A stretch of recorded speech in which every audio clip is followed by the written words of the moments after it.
I hired an investigator and discovered that my husband has been having an affair during his work trips, but I don't know what to do because we have two small kids, and he funds our lifestyle. Posted by you/throw-ra London mum. My husband, 47M, and I, 44F, have been married for just over a decade, and it has been, for the most part, a loving marriage centered around our two beautiful children. Of course, I've had grievances. He travels a lot for work, is constantly glued to his phone, and sometimes abruptly pops out for errands that he has always been incredibly vague about.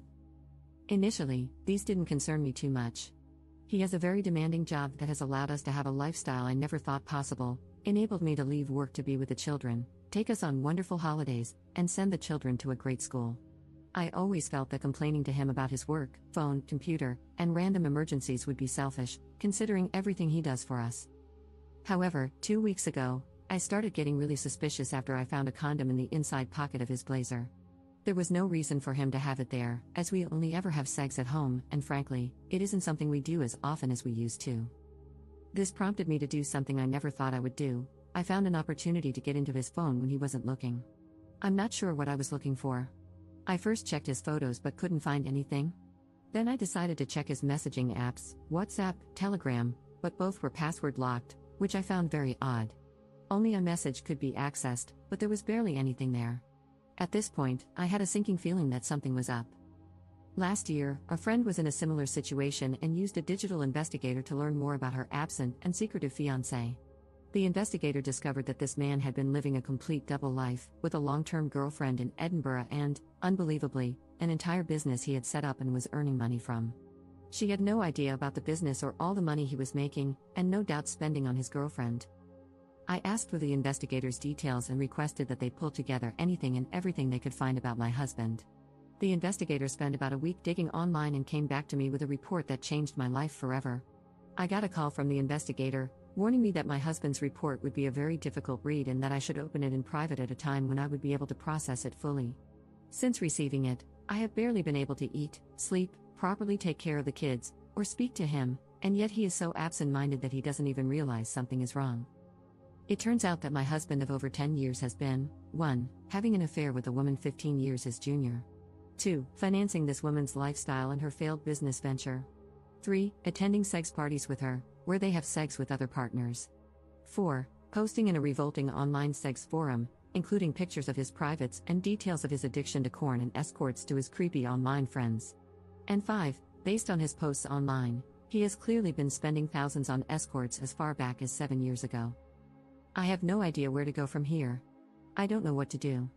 I have no idea how to confront him about this or if I should see a lawyer first. I know the obvious decision is to simply divorce, but our children are 9 and 7. I have loved him since we first met 14 years ago, and I know that I have a place in his heart too, in spite of these actions. If he is truly an addict, then maybe there is a way to get through this if he agrees to treatment? I am a complete mess, and I can't talk about this to anyone in person just yet. Any advice you have for me would be really appreciated. Relevant comments. Commenter. You are allowing your love of a cushy, expensive lifestyle to cloud your good judgment. You deserve better. Your children deserve a happy home, which this will never be with a parent who is any kind of addict. You will lose respect for yourself if you stay. Your peace of mind will have been sold for 20 pieces of Gucci. Get through the holidays any way you can. If your hubby becomes suspicious, blame it on holiday stress. Give your kids one last nice holiday season. Right after the first of the year, call a few divorce attorneys and interview them. Bring the investigative reports.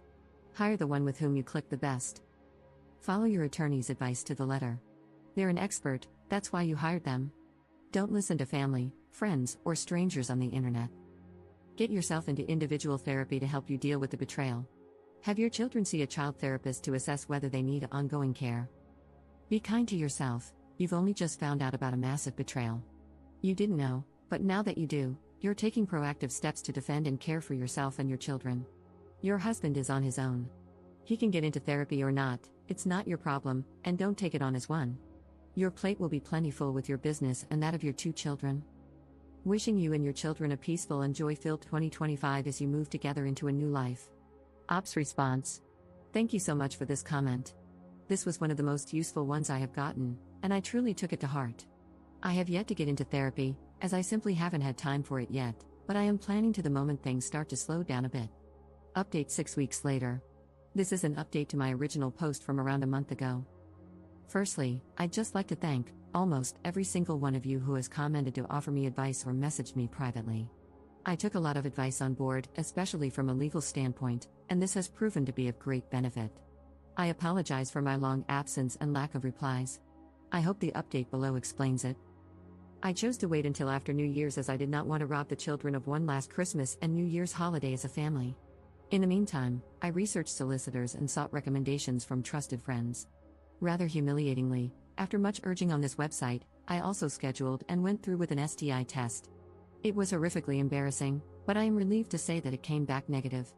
I don't know how I could have coped if he had gotten me sick because of his revolting actions. He made my job incredibly easy by flying out for a work trip, not that anything he says could ever be trusted, on the 2nd, and I immediately got the ball rolling, met with the solicitor, packed up all of his belongings into 6 suitcases, had the locks changed, and spoke to a child psychologist to work out the best way to explain things to the kids, who are far too young to understand the full picture, of course. Fast forward to a week later, and upon his return, I, having made sure the children were picked up by my mother after school, greeted him with a hallway full of suitcases and divorce papers. I had printed out the report in full and started walking him through it before he broke down in tears. It was a compulsion, he was unbelievably stressed, and if I left him, he would have no choice but to marry the other woman, whereas he would end it immediately if I took him back. This last part was truly the nail in the coffin. I don't think he even realized just how manipulative a comment that was. After hours of back and forth and his groveling, he gave up. He was left at the bottom of the stairs in the entrance to our home with his suitcases, waiting for a cab to take him to God knows where. There is still a lengthy legal process ahead, and unfortunately, it turns out that his infidelity doesn't really impact how assets might be divided following the legal battle. However, I'm confident that my solicitor will get the outcome I need to keep the house and live independently. In terms of the children, I would rather not discuss them to maintain privacy, but it has been an incredibly difficult adjustment, and sometimes I do feel guilty. As for myself, I am still completely heartbroken, and frankly, I don't ever hope to find love again. I just don't think I can quite trust like that anymore. Finally, I'd just like to add that while most comments have been lovely and supportive, I did receive a number of comments and private messages blaming me for my soon-to-be ex-husband's behavior, claiming I did not give him sufficient sexual attention and that I shouldn't complain because he provided me with a certain lifestyle. Firstly, these comments are awful and betray a repulsive worldview regarding sex, intimacy, and marriage. Secondly, our ailing sex life was not my doing and was, at times, a criticism I myself had of our relationship, not the other way around. Thirdly, just because someone provides you with a lifestyle does not entitle them to treat you as if you're nothing, with no respect, no honesty. I would have hoped everyone would be aware of that. Up in the comments. Thanks for this. Sadly, because we are in the UK, cheating doesn't have much of an impact on divorce outcomes. However, my solicitor is among the best in the UK, and I trust that we're going to do some real damage.